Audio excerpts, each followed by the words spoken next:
नमः श्रीयतिराजाय विवेकानन्दसूरय सच्चिद्सुखस्वरूपाय স্বামিনে তাপহারিণে।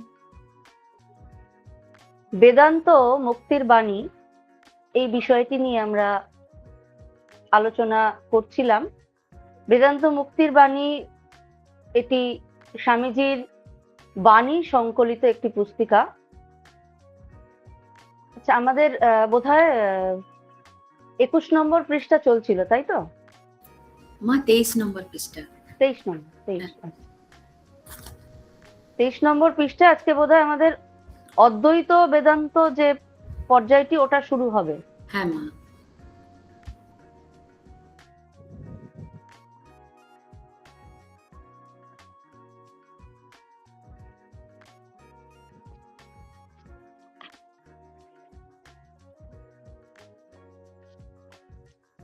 আমাদের বেদান্তের 3টি প্রধান শাখা এই বিষয় নিয়ে পাঠ এবং আলোচনা চলছিল।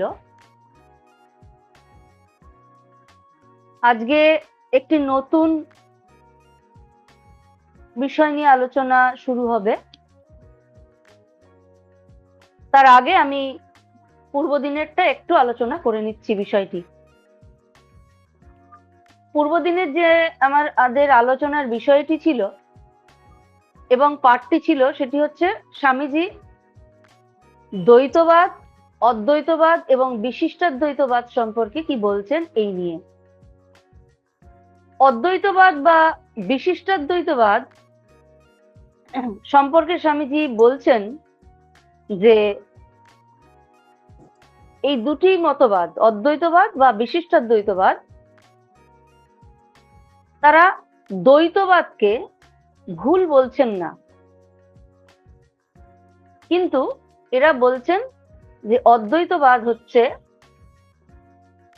বেদান্তকে জানার বা ঈশ্বরকে জানার জন্য আমরা যে প্রচেষ্টা চালিয়ে আসছি তার একেবারে প্রথম দিককার কনসেপ্ট, যেখানে ভগবান এবং বা আমার ইষ্ট বা ঈশ্বর এবং সাধক বা সাধিকা বা আমি, এই দুইজন উপস্থিত রয়েছে, আর কোনো কিছুর কোনো অস্তিত্ব নাই। সাধক এবং সাধিকা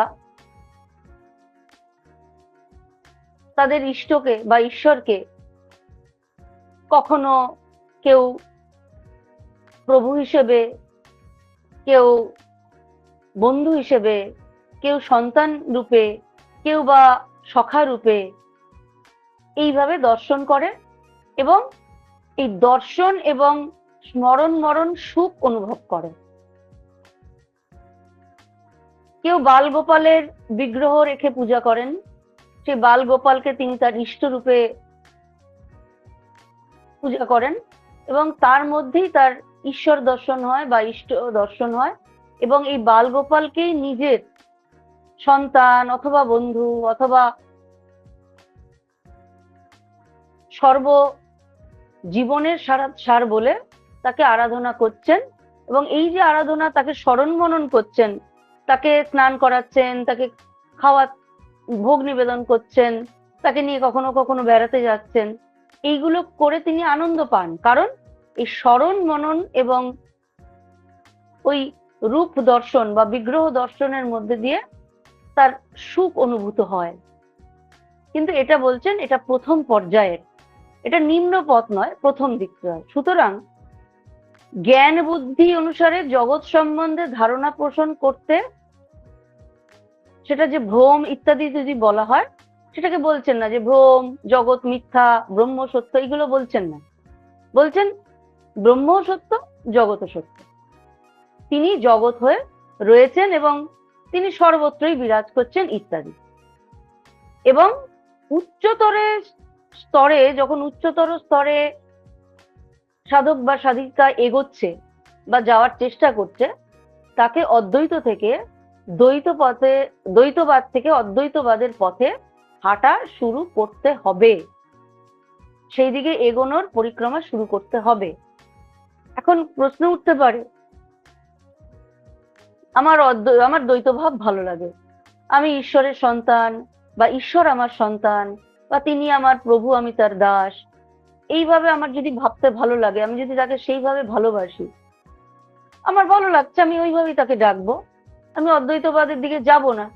তিনি এবং আমি এক, এই ভাব আমার দরকার নেই, কোনো অসুবিধা নেই। বলছেন যে ঠিক আছে, এই ভাবটাও একটা ভাব, তবে অদ্বৈত ভাবটা হলো চূড়ান্ত একটা ভাব, যেই ভাবে পৌঁছলে ভক্ত আর ভগবানের মধ্যে কোনো পার্থক্য থাকে না। ভক্ত প্রকৃতপক্ষে নিজেকে সর্বৈবভাবে ভুলে গিয়ে ভগবানময় হয়ে ওঠেন। সেটাই বলছেন। এরপর বলছেন যে অদ্বৈত বেদান্ত, এটা গেল বিশিষ্টাদ্বৈত, দ্বৈতবাদ হয়ে গেল। এবার অদ্বৈত বেদান্ত সম্পর্কে স্বামীজি বলছেন, বেদান্তের সিদ্ধান্ত এই, আমরা বদ্ধ নই, আমরা নিত্য মুক্ত। শুধু তাই নয়, আমরা বদ্ধ এই কথা বলা বা ভাবাই বিপজ্জনক। উহা ভ্রম, উহা নিজেকে নিজে সম্মোহিত করা মাত্র। যখনই তুমি বলো আমি বদ্ধ, আমি দুর্বল, আমি অসহায়, তখনই তোমার দুর্ভাগ্য আরম্ভ হয়। তুমি নিজের পায়ে আর একটি বিশাল শিকল জড়াইতেছ মাত্র। এইরূপ বলিও না, এইরূপ ভাবিও না। স্বামীজি এখানে যেন আমাদের একেবারে পথ নির্দেশ করে দিচ্ছেন, স্ট্রিক্টলি বলছেন যে এইরূপ তুমি ভাববে না, এইরূপ তুমি বলবে না। কি? যে আমি অজ্ঞ, আমি মূর্খ, আমি দুর্বল, আমি অসহায়, আমি আর কি করতে পারি। স্বামীজি বলছেন এটা তুমি যেই মুহূর্তে বলছো, তোমার বিপদ সেই মুহূর্ত থেকে শুরু।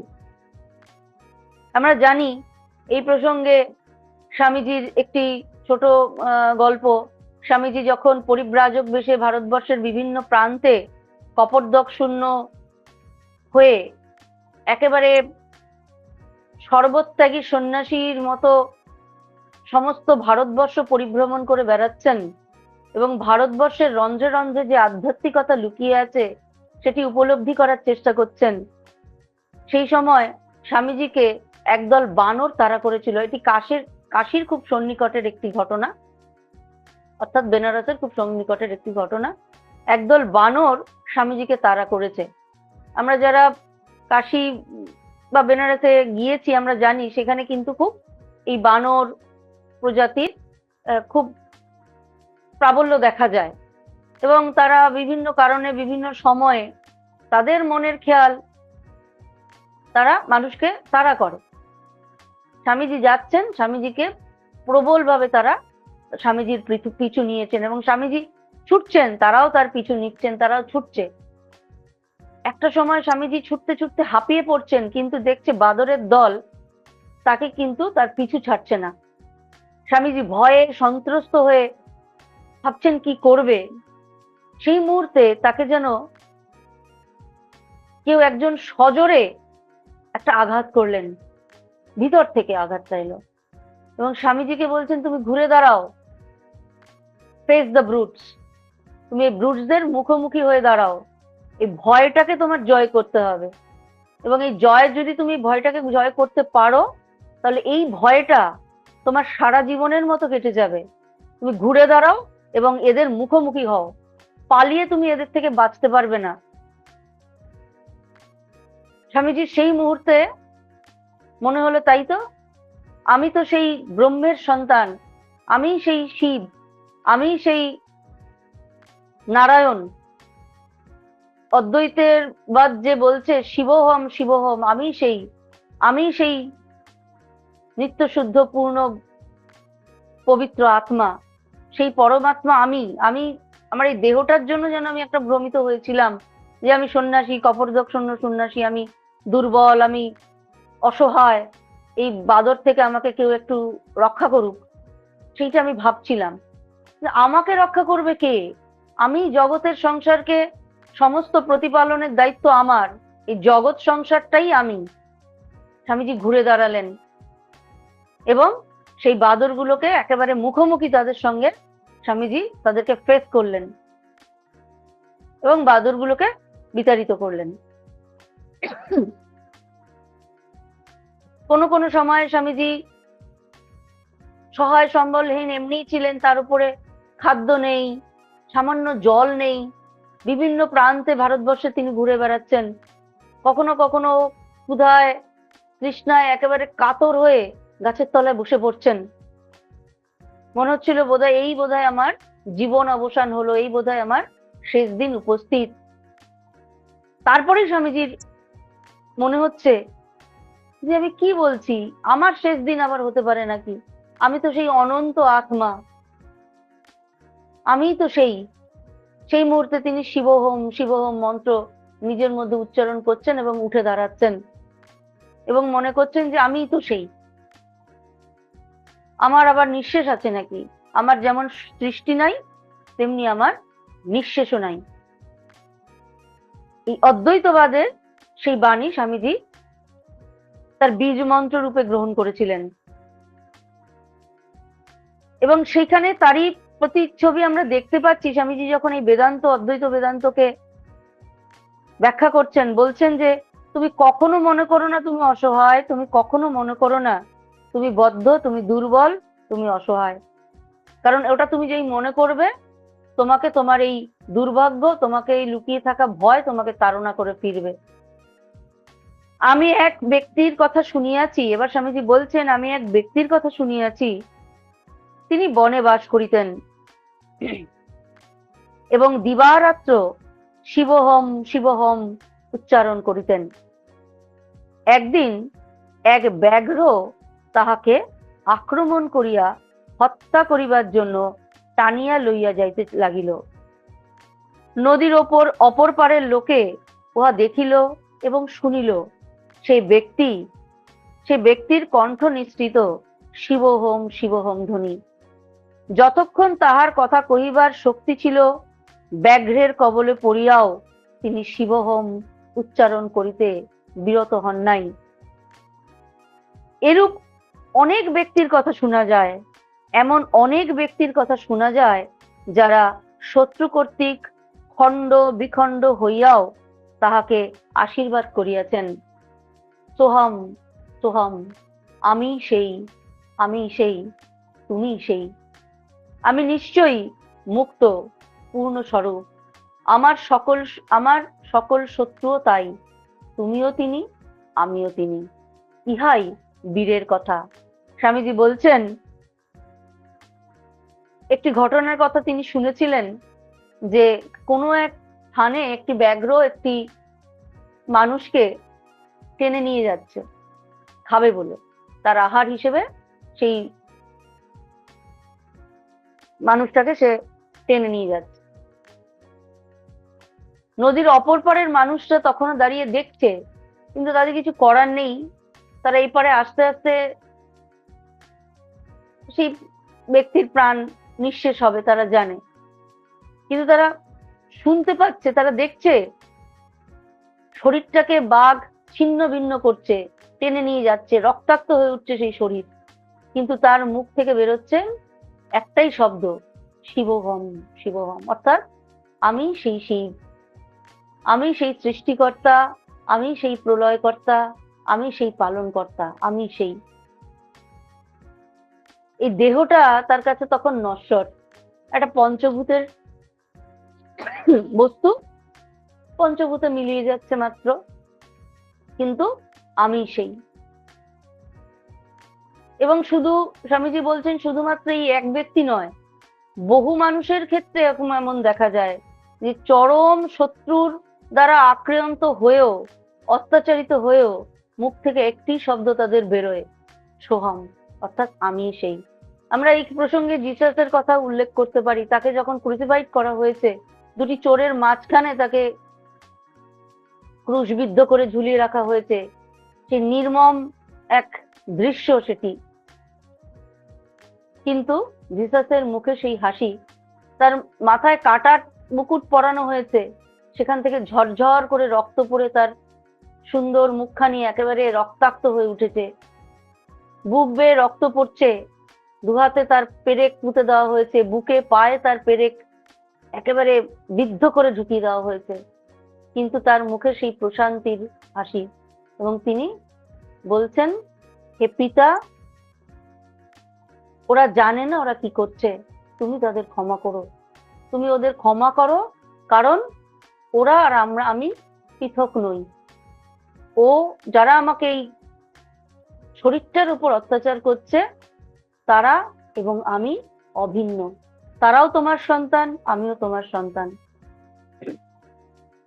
অর্থাৎ সোহম এবং সত্যমসি, এই দুটির শব্দ, এই দুটির অর্থ এক নতুন আকারে জিসাসের মুখ থেকে নিঃসৃত হচ্ছে। স্বামীজি বলছেন তাই যে এই যে সোহম অথবা তত্ত্বমসি, আমি সেই, তুমি সেই, আমার শত্রুও সেই, আমি যে, আমার শত্রুও সেই, তুমি তিনি, আমিও তিনি, ইহাই বীরের কথা। এটা বীর যারা তারা বলছেন। এই প্রসঙ্গে আমরা আমাদের ভারতবর্ষের স্বাধীনতা আন্দোলনের যে বিপ্লবীরা ছিলেন তাদের কথা উল্লেখ করতে পারি। তরতাজা কতগুলো প্রাণ দলে দলে দেশমাতৃকাকে স্বাধীন করার জন্য ঝাঁপিয়ে পড়ছেন। কিসের আনন্দ, কিসের তাদের উল্লাস, কিসের মোহে, কিসের টানে এই তরতাজা প্রাণগুলো সমস্ত কিছু ছেড়ে, সমস্ত সংসারের মোহ ছেড়ে, আত্মীয় স্বজনের হাতছানি ছেড়ে, বিলাসবহুল জীবন ছেড়ে এই মর্মান্তিক একটা পরিণতির দিকে ঝাঁপ দিচ্ছিলেন। এই প্রশ্ন আমাদের ওঠা উচিত, এবং সেই প্রশ্নটা আমাদেরকে সেই উত্তরের কাছে নিয়ে যাবে। কিসের মোহে, কি চান? এক একজন বিপ্লবীর কথা আমরা শুনছি, জানছি, তারা বলছেন যে হাসছেন, তারা ফাঁসির কাটে, ফাঁসির দড়িতে তাদের গলা দিতে হয়তো 2 মিনিট বাকি, হা হা করে হাসছেন, তাদের শরীরের ওজন বেড়ে যাচ্ছে, তাদের মুখশ্রী পাল্টে যাচ্ছে আনন্দে, যে না, কি কারণে? দেশের জন্য আমি প্রাণ দিতে পারলাম। দেশ তো কোনো একটি মাত্র বস্তু নয়, দেশ হচ্ছে লক্ষ লক্ষ মানুষ, লক্ষ লক্ষ ভাই বোনদের নিয়ে একটি দেশ গঠিত হয়। এই ভাই বোনদের জন্য আমি আমার প্রাণটা দিয়ে গেলাম, তারা যাতে একটা স্বাধীন ভারতবর্ষ দেখতে পায়। কেন তাদের এরকম মনে হয়েছিল? আজকে 2-3 ভাই বোন একসঙ্গে একটি পরিবারে বড় হলে জমি জমা নিয়ে তাদের মধ্যে এমন বচসা হয় যে একে অপরের প্রাণ কেড়ে নিতে এতটুকু দ্বিধাগ্রস্ত হয় না তারা। আমি 1 ফুট জায়গা কম পেয়েছি, তুমি 2 ফুট জায়গা বেশি পেয়েছো। ব্যাংক ব্যালেন্স বা পিতামাতার যা ব্যাংক ব্যালেন্স, সেটা তুমি কিছু টাকা বেশি পেয়েছো, আমি কিছু কম পেয়েছি, আমার অধিকার কম, তাতে ভাইয়ে ভাইয়ে ভাইয়ে বোনে লাঠালাঠি হয়ে দেখা গেল একে অপরের প্রাণ কেড়ে নিল। পুলিশ, আদালত, সমস্ত দৌড়দৌড়ি চলছে ইত্যাদি। এতটুকু জায়গা তাকে আমি ছেড়ে দেব না। তাহলে এই যে বিপ্লবীরা সমগ্র দেশটাকে স্বাধীন করার জন্য সমস্ত মাতৃভূমিটাকে, তাই তার ভাই বোনদের কাছে স্বাধীন একটি মাতৃভূমি উপহার দেওয়ার জন্য তারা তাদের প্রাণগুলোকে হাসতে হাসতে দিয়ে দিয়েছেন। কি কারণে? কারণ তাদের মধ্যে যেটি ছিল সেটা হলো সেই অদ্বৈত ভাব। আমিও যা, আমার ভাই বোনেরাও তাই। আমি যা, আমার ভবিষ্যৎ ভারতবাসীর প্রত্যেকটি মানুষ, ভারতবর্ষের প্রত্যেকটা মানুষও তাই। তাই আমার এই শরীরটা থাকবে না ঠিকই, কিন্তু স্বাধীন ভারতবর্ষের মাটিতে যারা বেঁচে থাকবে তারা অন্য শরীর হবে ঠিকই, কিন্তু তাদের মধ্যে আমি প্রতিফলিত হব। এই আনন্দে তারা ঝাঁপ দিয়েছে। সেই বেদান্তের, অদ্বৈত বেদান্তের জ্ঞানে তারা পরিপূর্ণ ছিলেন। এর থেকে বড় অদ্বৈতবাদ, অদ্বৈতবাদের বোধ অন্য কোনো আর কোনো নিদর্শন থাকতে পারে বলে আমি মনে হয় না। এরপর স্বামীজি বলছেন, তাই বলছেন যে অদ্বৈতবাদ বীরের কথা, কাপুরুষদের জন্য অদ্বৈতবাদ সম্পূর্ণ একটি ধাঁধা। কোনোভাবে অদ্বৈতবাদ তাদের কাছে প্রকাশিত হতে পারে না, অর্থই বুঝবে না তো। এরপর বলছেন, তথাপি অদ্বৈতবাদের ধর্মে অনেক অপূর্ব মহৎ ভাব আছে। প্রকৃতি হইতে পৃথক আমাদের উপাস্য ও প্রেমাস্পদ সগুণ ঈশ্বর বিষয়ক মতবাদ অতি অপূর্ব। অনেক সময় এগুলি প্রাণ শীতল করিয়া দেয়, কিন্তু বেদান্ত বলেন প্রাণের এই শীতলতা আফিংয়ের নেশার মতো অস্বাভাবিক। ইহা আবার দুর্বলতা আনয়ন করে। জগতের পূর্বে যত না প্রয়োজন ছিল, এখন তদপেক্ষা বেশি প্রয়োজন এই বল সঞ্চার, শক্তি সঞ্চার। বলছেন অদ্বৈতবাদের যে ধর্মে অনেক অপূর্ব মহৎ ভাব আছে। প্রকৃতি হইতে পৃথক আমাদের উপাস্য বা প্রেমাস্পদ সগুণ ঐশ্বর বিষয়ক মতবাদ অতি অপূর্ব। বলছেন যে প্রকৃতি, জগৎ, এগুলোর সাথে তিনি মিশে আছেন। তিনি অপরে কোনো একটা স্বর্গের ওপরে কোনো কৈলাসে বা কোনো বিশেষ স্বর্গ নামক স্থানে, অতীব সুন্দর স্থানে, ওইখানে তিনি বসে নেই। তিনি জগতের প্রত্যেকটি কণায় কণায় মিশে আছেন, অভিন্নভাবে রয়েছেন, বিভিন্ন রূপে রয়েছেন। এই যে ভাবটি অদ্বৈত ভাব, বলছেন এটা অপূর্ব ভাব।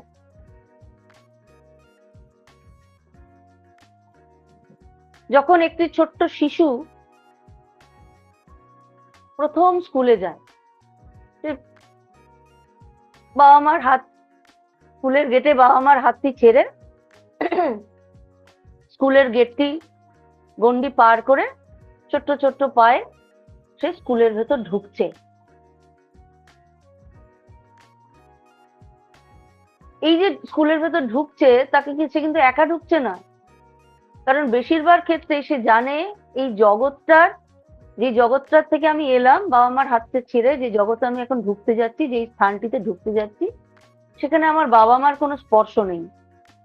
সেখানে একদম একটা অজানা একটা স্থান, যেখানে অন্যান্য সব মানুষরা রয়েছে, যাদের আমি খুব একটা পরিচিত নই, যাদের আমি খুব একটা চিনি না। তার কাছে আমার এই দিনের বেশ কিছুটা সময় কাটাতে হবে। বাড়িতে যখন সে ঘরের মধ্যে থাকছে, উঠোনে থাকছে, প্রত্যেকটা জায়গায় তার মা বাবার স্পর্শ, তার পরিবারের লোকজন, তার পিতামাতার, তার পরিবারের মানুষজনের স্পর্শ, সেটা সে বুঝতে পারে এবং সে নিশ্চিন্তে সেখানে থাকে। যখন সে স্কুলে ঢুকছে, তখন জানছে এই জায়গাটা একদম অজানা, এখানে আমার মা বাবার কোনো হাত নেই, এটা সম্পূর্ণ অজানা কিছু মানুষ এখানে উপস্থিত পাবো। সেখানে কিছু আমার বয়সী আছে, কিছু বড়জন আছেন, কিন্তু কোথাও আমার আত্মীয় স্বজনকে, যাদেরকে আমি এতদিন ধরে একেবারে আপন মানুষ বলে জন্ম থেকে বুঝে এসেছি, তারা কেউ নেই। তখনই তার মধ্যে একটা অদ্ভুত ধরনের ভয় সঞ্চার হয়, একটা ইনসিকিউরিটি ফিল তার মধ্যে কাজ করে।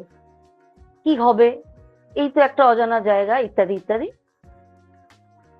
এবার সে খুব কান্নাকাটি করে স্কুলে ঢুকছে। স্কুলের সেখানে যারা তার থাকছেন, টিচাররা থাকছেন, তারপর হেল্পিং হ্যান্ড যে যারা থাকছেন, তারা হয়তো তাকে খুব মাতৃস্নেহে নিয়ে গেল, কিন্তু মা তো নয়। খুব যত্ন টত্ন করে তাকে রাখা হলো কিছুটা সময়ের জন্য। এইবার যখন ছুটির সময়, এই জিনিসটা একটু মন দিয়ে ভাবতে হবে। ছুটির সময় আবার যখন ঘন্টা পড়লো ছুটি হবে, সেই শিশুটি বেরিয়ে এসে গেটের কাছে একেবারে উদ্গ্রীব হয়ে দেখছে তার মা আসছে কিনা, উদ্গ্রীব হয়ে দেখছেন তার বাড়ির কোনো পরিজন এসছে কিনা। যেই তাকে দেখতে পেল, ছুটে চলে গেল এবং বাড়ির গেটের কাছে আসার সঙ্গে সঙ্গেই তার কিন্তু আর কারোর হাত ধরার প্রয়োজন না, ছুটে বাড়ির ভেতর ঢুকে গেছে। কারণ সে জানে সেটা আমার নিজের জায়গা, এখানে সব আমার নিজের মানুষেরা আছে। এবং সে খুব নিশ্চিন্ত হয়ে তখন সে ঘোরাফেরা করছে, আনন্দ করছে, খাচ্ছে, দাচ্ছে, ইত্যাদি। অদ্বৈতবাদের ভাবনাটা অনেকটা যেন সেই রকম। অদ্বৈতবাদ বলছেন, তোমার যিনি সৃষ্টিকর্তা, তোমার যিনি পিতামাতা, তুমি যার কাছ থেকে এসেছো এই পৃথিবীতে, এই পৃথিবীটাতে তিনিই আছেন। এটা তোমার ওই অজানা কোনো স্কুলের গণ্ডি নয়, যেখানে পরিবার থেকে এসে তুমি একেবারে অজানা মানুষের মধ্যে প্রথম দিন ভীষণ ইনসিকিউর ফিল করছো না। এখানে তুমি যার কাছ থেকে এসছো, তুমি যার সন্তান, তোমার মধ্যে যিনি আছেন, এই জগতের প্রত্যেকটি কণায় কণায় তিনি আছেন। অর্থাৎ এটা তোমারই জায়গা, তোমার খুব আপন জনের স্থান। তো তুমি ভয়টা কেন পাচ্ছ? এই জগৎটা তাই তোমারই। মায়ের সেই কথা এই প্রসঙ্গে, সেই চূড়ান্ত অদ্বৈতবাদের প্রকাশ। মা কিন্তু বলেই যাচ্ছেন যে এই জগৎ কারোর দোষ দেখো না, দোষ দেখবে নিজের। জগৎ পর নয়, জগৎ তোমার।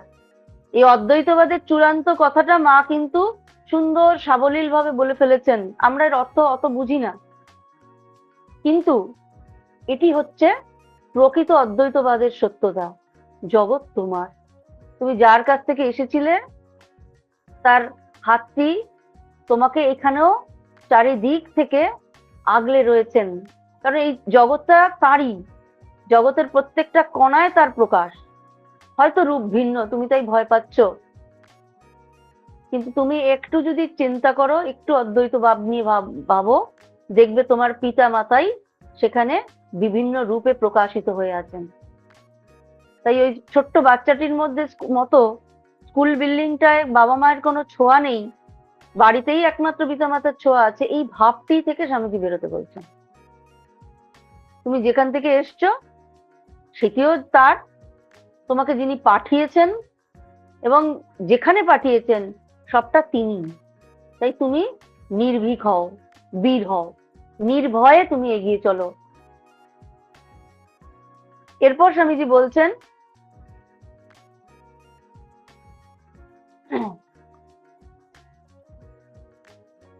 বেদান্ত বলেন প্রাণের শীতলতা আফিংয়ের নেশার মতো অস্বাভাবিক, ইহা আবার দুর্বলতা আনয়ন করে। জগতে পূর্বে যত না প্রয়োজন ছিল, এখন তদপেক্ষা বেশি প্রয়োজন বল সঞ্চার, শক্তি সঞ্চার। বেদান্ত বলেন দুর্বলতাই সংসারের সমুদয় দুঃখের কারণ, দুর্বলতাই দুঃখ ভোগের একমাত্র কারণ। বারবার দুর্বলতাকে দুঃখ ভোগের কারণ, দুর্দশা ভোগের কারণ স্বামীজি বলছেন। দুর্বলতা ওই যে আমাদের মনের দুর্বলতা, যে তিনি হয়তো কোথাও একটা আছেন, আমাকে পাঠিয়ে দিয়েছেন জগৎ সংসারে, তুমি এবার ক্লাস টাস করো, অভিনয় টভিনয় করো, সংসার জীবন যাপন টাপন করো, আমি দূর থেকে তোমাকে দেখছি। এইটা হচ্ছে ভয়ের কারণ। কিন্তু সে আমাদের সঙ্গেই রয়েছে, আমার হাতটি ধরে সেও আমাদের সঙ্গে পথ চলছে। এই ভাবটা যদি আসে, এই অদ্বৈত ভাবটা যদি আসে, তাহলে সেটার সংশয় ভয় কোনো কিছুর কারণ হবে না। আমরা দুর্বল বলিয়াই এত দুঃখ ভোগ করি, আমরা দুর্বল বলিয়াই চুরি ডাকাতি মিথ্যা জুয়া চুরি ও অন্যান্য পাপ করিয়া থাকি। দুর্বল বলিয়াই আমরা মৃত্যু মুখে পতিত হই। যেখানে আমাদিগকে দুর্বল করিবার কিছু নাই, সেখানে মৃত্যু বা কোনরূপ দুঃখ থাকিতে পারে না। আমরা ভ্রান্তিবশতেই দুঃখ ভোগ করিতেছি। এই ভ্রান্তি ত্যাগ করো, সব দুঃখ চলিয়া যাইবে। ইহা তো খুবই সহজ সাদা কথা। এই সকল দার্শনিক বিচার ও কঠোর মানসিক ব্যায়ামের ভিতর দিয়া আমরা সমুদয় জগতের মধ্যে সর্বাপেক্ষা সহজ ও সরল আধ্যাত্মিক সিদ্ধান্তে উপনীত হইলাম। কি? যে তিনি ভিন্ন, আর কিছু নাই। তিনিই আছেন, আর কিছু নাই। আমিও নাই, তুমিও নাই। জগতের গাছপালা পশু পাখি কিচ্ছু নাই, তিনিই আছেন। শুধুমাত্র আমরা ভ্রমবশত বিভিন্ন রূপে তাকে এই জাগতিক চোখটা দিয়ে দেখি মাত্র। অদ্বৈত বেদান্ত যেভাবে আধ্যাত্মিক সত্য প্রকাশ করেন, তাহাই সর্বাপেক্ষা সহজ ও সরল। ভারতে এবং অন্যত্র এই বিষয়ে একটি গুরুতর ভুল হইয়াছিল। বেদান্তের আচার্যগণ স্থির করিয়াছিলেন এই শিক্ষা সর্বজনীন করা যাইতে পারে না, কারণ তাহারা যে সিদ্ধান্তে উপনীত হইয়াছিল সেগুলির দিকে লক্ষ্য না রাখিয়া যে প্রণালীতে তাহারা এই সকল সিদ্ধান্ত লাভ করিয়াছিল সেই প্রণালীর দিকেই বেশি লক্ষ্য রাখিলেন। অবশ্য এই প্রণালী অতিশয় জটিল। এই ভয়ানক দার্শনিক ও নৈয়ায়িক উক্তিগুলি দেখিয়া তারা ভয় পাইয়াছিল। তারা সর্বদা ভাবিতেন এগুলি প্রাত্যহিক কর্মজীবনে শিক্ষা করা যাইতে পারে না, আর এইরূপ দর্শনের আবরণে অত্যন্ত নৈতিক শিথিলতা দেখা দিবে। স্বামীজি বলছেন যে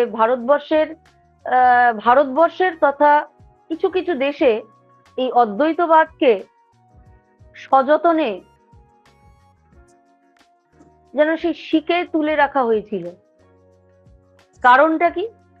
কারণ মনে করা হয়েছিল যে বাস্তবিক জীবনে বা সামাজিক জীবন যাপন করতে গেলে এই অদ্বৈতবাদটা যেন একটা সাংঘাতিক চরম পরিণতি ডেকে নিয়ে আসবে, যেখানে সৃষ্টি রক্ষা হবে না, যেখানে সামাজিকতা থাকবে না, যেখানে সমস্ত রকমের মানুষের যে সম্পর্কটা বিঘ্নিত হবে, সহানুভূতি, সহমর্মিতা, এগুলো কিচ্ছু থাকবে না।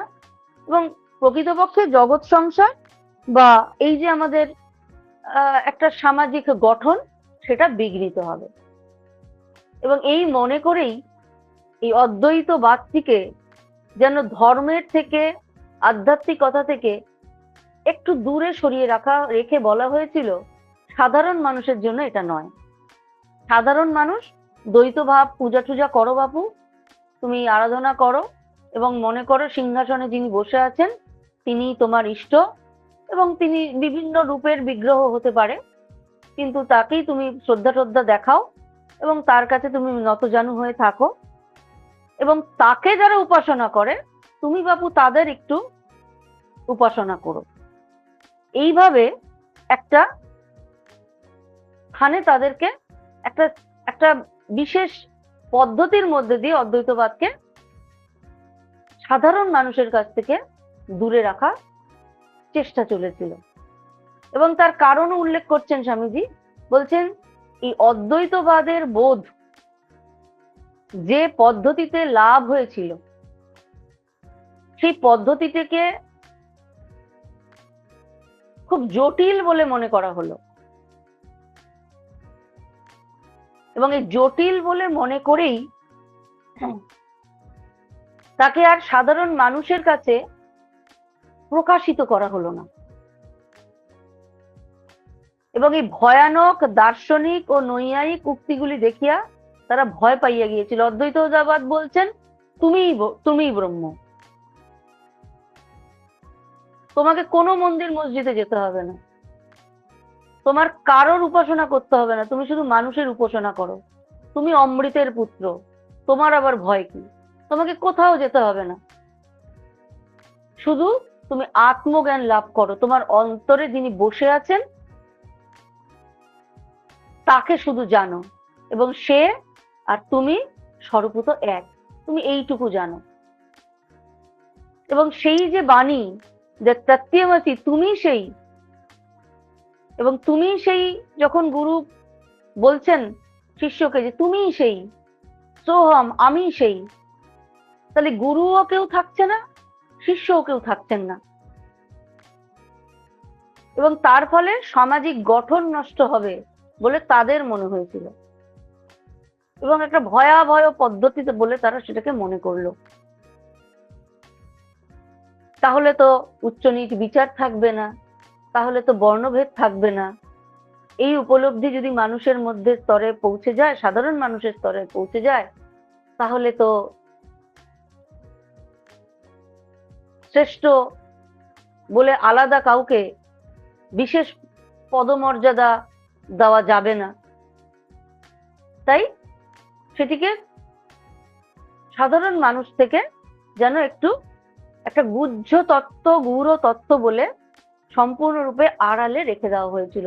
স্বামীজি বলছেন এইটাই একটি সর্বনাশের মূল কারণ।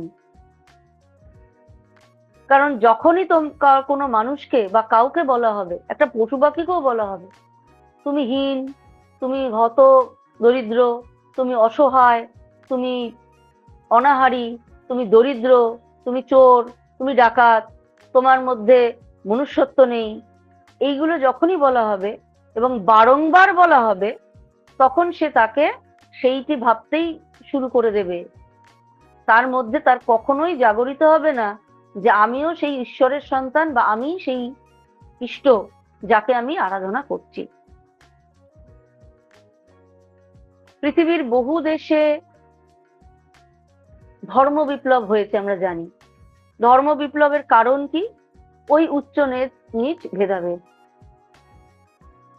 সেই পাদ্রীদের দৌরাত্ম্য,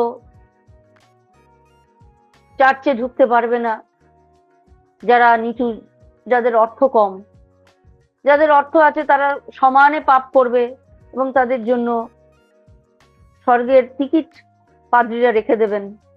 তুমি পাপ করো, মানুষ খুন করো, মানুষকে ঠকাও, মানুষকে ছিন্ন ভিন্ন করো, নরকের উল্লাসে মাতো এবং আমাদের কাছ থেকে আসো, আমি বাবা কিছু টাকা ফাঁকা নিয়ে তোমাকে মৃত্যুর পর স্বর্গে যাওয়ার ব্যবস্থা করে দেবো। বিভিন্ন দেশে হয়েছে এবং তার পরিবর্তে বিপ্লবও হয়েছে।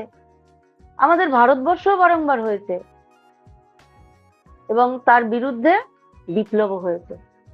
যেখানে চৈতন্যদেব, আমরা জানি, পুরীর মন্দিরে যেখানে শুধুমাত্র ব্রাহ্মণ আর ক্ষত্রিয়দের ছাড়া সকলের প্রবেশ নিষেধ ছিল, চৈতন্যদেব সে বেড়াজাল ভেঙে টুকরো টুকরো করে দিয়েছিলেন। সমস্ত উচ্চ নিচ ভেদ ভঙ্গ করে তিনি জগন্নাথ, জগতের নাথকে সকলের জন্য তিনি সমস্ত এই অচলায়তন ভেঙে জগন্নাথকে সকলের হৃদয়ে উপস্থাপন করতে পেরেছিলেন। তার জন্য একটি বিশাল ক্ষতিও তার করা হয়েছিল, সেটা অন্য প্রসঙ্গ।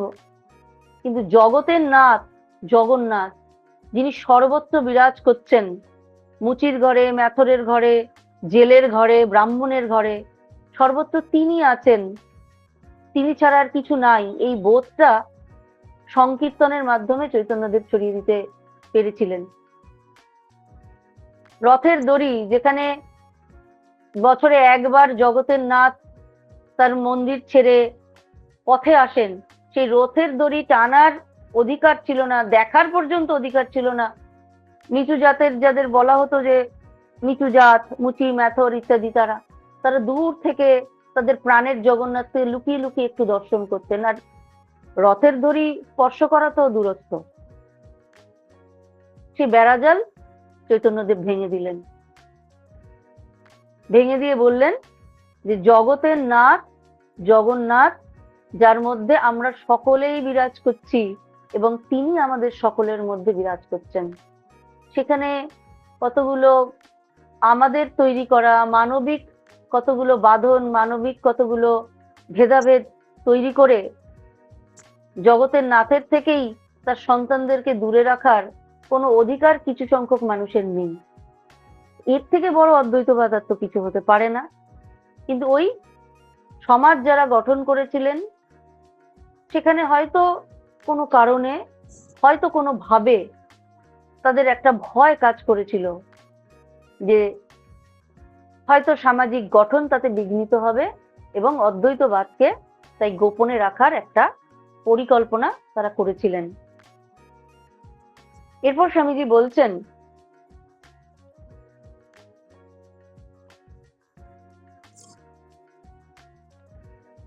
তারা সর্বদা ভাবিতেন এগুলি প্রাত্যহিক কর্মজীবনে শিক্ষা করা যাইতে পারে না, আর এইরূপ দর্শনের আবরণে অত্যন্ত নৈতিক শিথিলতা দেখা দিবে। বলছেন যে কর্মজীবন, সমাজে কর্মবিভাজন তখনও ছিল, এখনো আছে, এবং এই কর্মজীবনে এই অদ্বৈতবাদ শিক্ষা করলে ওই যে বললাম সামাজিক গঠন নষ্ট হবে, এটা তাদের মনে হয়েছিল।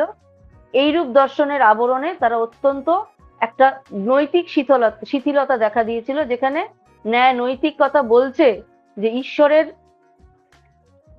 দর্শনের অধিকার, ঈশ্বর বোধের অধিকার সকলের রয়েছে, তৎসত্ত্বেও তাদেরকে সেখান থেকে বঞ্চিত করে তুমি হীন, তুমি অসহায়, তুমি অনাহারী, তুমি নীচ, এই বলে তাদেরকে দূরে করে রাখা হয়েছিল।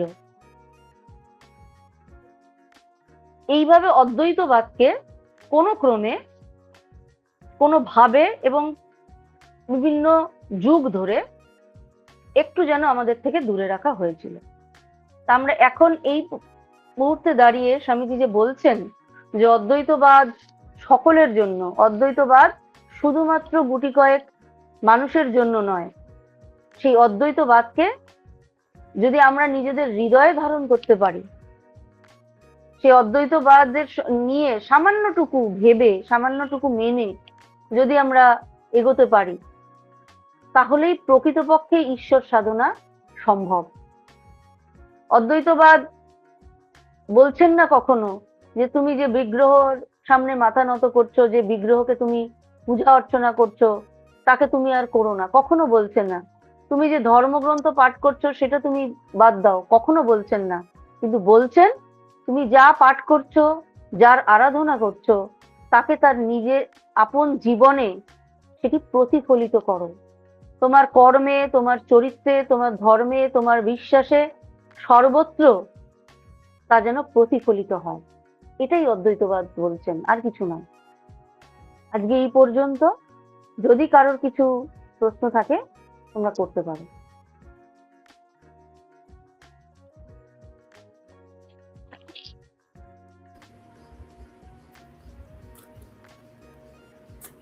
মা সশ্রদ্ধ প্রণাম নেবেন।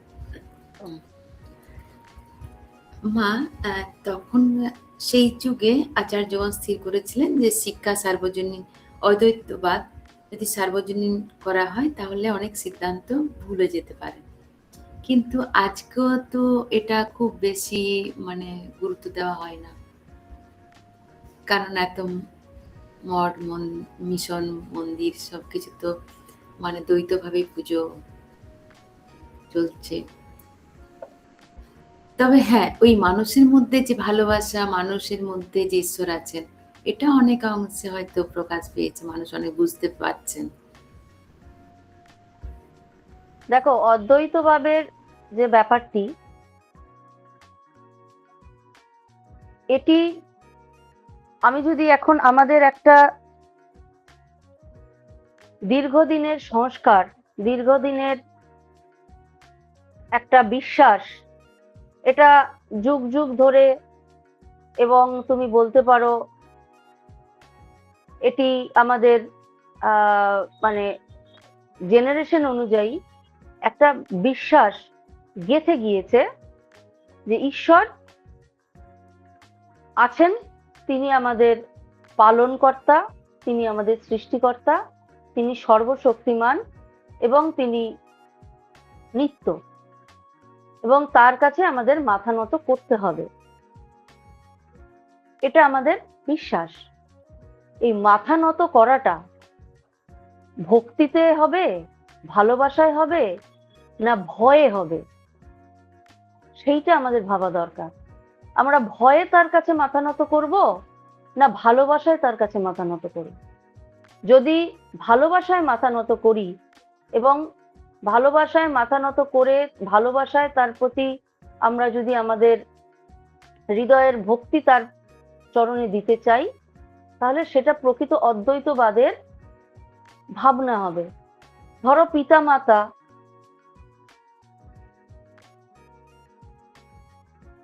জানেন যে তার সন্তানেরা তাকে শ্রদ্ধা করেন,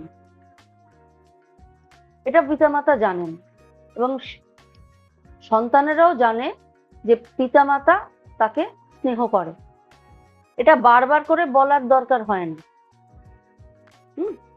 এবং এই যে শ্রদ্ধা ভালোবাসার যে সম্পর্কটা পিতামাতার সঙ্গে তার সন্তানের, সেটা ভয়ের নয়, সেটা ভালোবাসার। এই সম্পর্কটা ভালোবাসার সম্পর্ক। পিতামাতার সঙ্গে ভয়ের সম্পর্কে মাথা নত করা বা ভয়ের সম্পর্কে তাকে আমার মনে শ্রদ্ধা জানানো, সেটা তো নয়। কিন্তু যখনই সেটা ভয়ে বা কোনো কারণে ভীষণ সন্ত্রস্ত হয়ে তাকে আমি মাথা নত করব তার কাছে, তাহলে সেইখানে কিন্তু সম্পর্কটা তৈরি হবে না।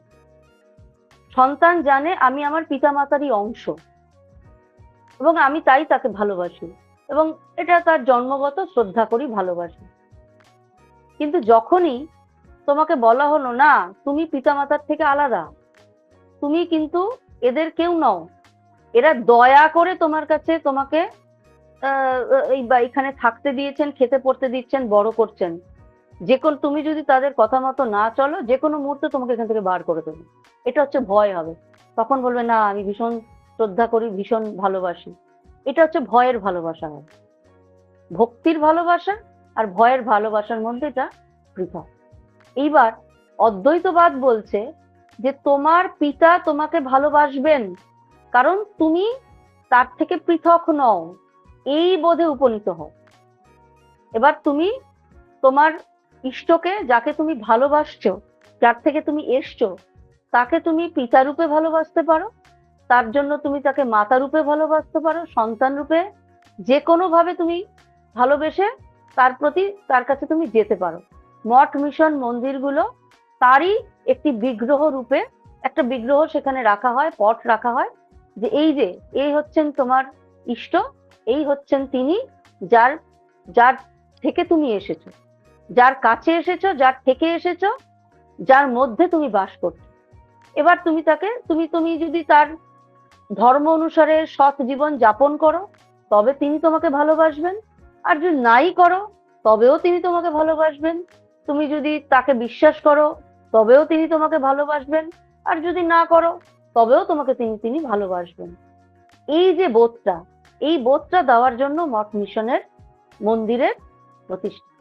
আর যখনই সেটা ভয়ের হবে, তখন তুমি কিন্তু মঠ মন্দিরে যাবে না। মানে বাবা সপ্তাহে একদিন গিয়ে একটুখানি মাথা ঠেকিয়ে আমার যতটুকু দেওয়ার দিয়ে চলে আসি, সে সন্তুষ্ট থাকলো, আমি আমার মতো করে বেঁচে থাকি। সেটা কিন্তু ভক্তি হবে না, এবং সেখানে দ্বৈত ভাবও হবে না, অদ্বৈত ভাবও হবে না। সেটা শুধু ভয়ের একটা ভক্তি হবে। কিন্তু অদ্বৈতবাদ বলছে তুমি যাকে এতদিন তোমার থেকে পৃথক ভেবে ভালোবেসেছো, এখন তুমি সেই, তোমার ভেতর তিনি আছেন, এইটা ভেবে ভালোবাসো। তার জন্য তুমি বিগ্রহ পূজা করবে না কি? নিশ্চয়ই করবে, কেন করবে না? সেখানে তো আমরা, ঠাকুর বলছেন সেই কথামৃতে বলছেন না, সেই হনুমানজি, রামচন্দ্র হনুমানজিকে জিজ্ঞেস করছেন যে তুমি আমাকে কেমন দেখো? বলছেন যখন আমি দ্বৈতভাবে দেখি তখন তুমি প্রভু, আমি দাস। আমার ভক্তি শ্রদ্ধা সমস্ত কিছু তোমার চরণে তখন আমি উজাড় করে দিই। আর যখন আমি ধ্যানে দেখি, তখন তুমি আমি, আমি তুমি। এর মতো ভালোবাসা, এর মতো আনন্দ আর কিসের আছে? যিনি আমার সব থেকে ভালোবাসার পাত্র, যাকে আমি সব থেকে বেশি ভালোবাসি, তিনি আর আমি এক হয়ে গেছি। সেখানে কোনো দেহের বাউন্ডারি নেই, সেখানে কোনো নামের বাউন্ডারি নেই, কোনো পদমর্যাদার বাউন্ডারি নেই, এক হয়ে আছি। এই যে ভাবটা, এই এর উপরে অদ্বৈত, এর উপরে ভালোবাসা তো কিছু হতে পারে না। একটা ছোট্ট শিশু কাঁদছে কাঁদছে কাঁদছে, যখন মায়ের বুকের কাছে মা তাকে জড়িয়ে ধরে, একেবারে শক্ত করে ধরে, জড়িয়ে ধরে মা তাকে আলিঙ্গন করে ভালোবাসছেন, তখন ভাবছে এই তো মা আর আমি এক হয়ে গেছি, পরম শান্তি, পরম তৃপ্তি। এইটা হচ্ছে অদ্বৈতবাদ। তখন সে তার দেহ ভুলে গেছে, সে শুধু তার মায়ের উষ্ণতা, মায়ের স্পর্শটা অনুভব করছে, এবং তখন ভাবছে এই তো আমি মা হয়ে গেছি, মানে মা আমার থেকে আর পৃথক নেই।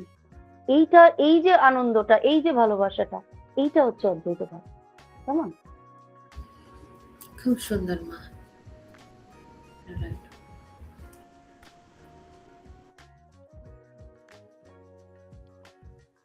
এতক্ষণ আমরা মন্ত্রমুগ্ধের মতো মাতাজির মধুর কণ্ঠে স্বামীজির বেদান্ত মুক্তির বাণী থেকে পাঠ ও আলোচনা শুনলাম। আমরা সকলে সমৃদ্ধ হলাম, অনেক কিছু জানতে পারলাম। মাতাজি এত সুন্দর সাবলীলভাবে আমাদেরকে বোঝালেন, আমি খুবই আপ্লুত হলাম। মাতাজিকে আবারও সশ্রদ্ধ প্রণাম জানাই। এখন আমাদের এই আধ্যাত্মিক সভা প্রায় সমাপ্তির দিকে। এখন সমাপ্তি সঙ্গীত পরিবেশন করবেন ভাস্বতী ভট্টাচার্য দিদিভাই। ঠাকুর মা স্বামীজির চরণে আগুনি লুণ্ঠিত প্রণাম জানাই শ্রদ্ধেয়া মাতাজিকে, এবং সমস্ত ভক্তবৃন্দর প্রতি জানাই আমার ভালোবাসা ও শ্রদ্ধা। গিরিশচন্দ্র ঘোষের রচনা একটি গান নিবেদন করছি। जय शिव शंकर हरे त्रिपुरारी, जय शिव शंकर हरे त्रिपुरारी, पाशी पशुपति पिनाकोधारी, हर शिव शंकर हर त्रिपुरारी, पाशी पशुपति पिनाकोधारी, शिरे जटा जुटो कंठ कालकुटो, शिरे जटा जुटो कंठ कालकुटो, साधुक जनगण मानस बिहारी, साधुक जनगण मानस बिहारी, त्रिलोक पालको त्रिलोक नाशक परात्पर प्रभु मोक्ष विधायक, त्रिलोक त्रिलोक नाशक परात्पर प्रभु मोक्ष विधायक, করুণা নয়নে হের ভকত জনে, করুণা নয়নে হের ভকত জনে, লয়েছি শরণ চরণে তোমারি, করুণা নয়নে হের ভকত জনে, লয়েছি শরণ চরণে তোমারি, জয় শিব শঙ্কর হরে ত্রিপুরারি, পাশি পশুপতি পিনাकोधारी, जय शिव शंकर हरे त्रिपुरारी, पाशी पशुपति पिनाकोधारी, शिरे जटा जुट कंठ कालकुट, शिरे जटा जुट कंठ कालकुट, साधक जनगण मानस बिहारी, साधक जनगण मानस बिहारी, त्रिलोक पालक त्रिलोक नाशक परात्पर प्रभु मोक्ष विधायक, त्रिलोक पालक त्रिलोक नाशक परात्पर प्रभु मोक्ष विधायक, করুণা নয়নে হের ভকত জনে, করুণা নয়নে হের ভকত জনে, লয়েছি শরণ চরণে তোমারি, করুণা নয়নে হের ভকত জনে, করুণা নয়নে হের ভকত জনে, লয়েছি শরণ চরণে তোমারি, জয় শিব শঙ্কর হর ত্রিপুরারি, পাশি পশুপতি পিনাकोधारी, পাশি পশুপতি পিনাकोधारी, পাশি পশুপতি পিনাकोधारी। জয় ঠাকুর, জয় মা, জয় স্বামীজি মহারাজ, প্রণাম। মাতাজি আমার প্রণাম নেবেন। জয় মা। ঠাকুমা স্বামীজিকে প্রণাম জানিয়ে, মাতাজির শ্রীচরণে সশ্রদ্ধ প্রণাম জানিয়ে আজকের মতো আমরা এখানেই সাপ্তাহিক বেদান্ত মুক্তির আলোচনা সভা সমাপ্তি করলাম। ওম শান্তি শান্তি শান্তি। হরি ওম তৎসৎ। শ্রীরামকৃষ্ণার্পণমস্তু। জয় ঠাকুর, জয় মা, জয় স্বামীজি মহারাজ।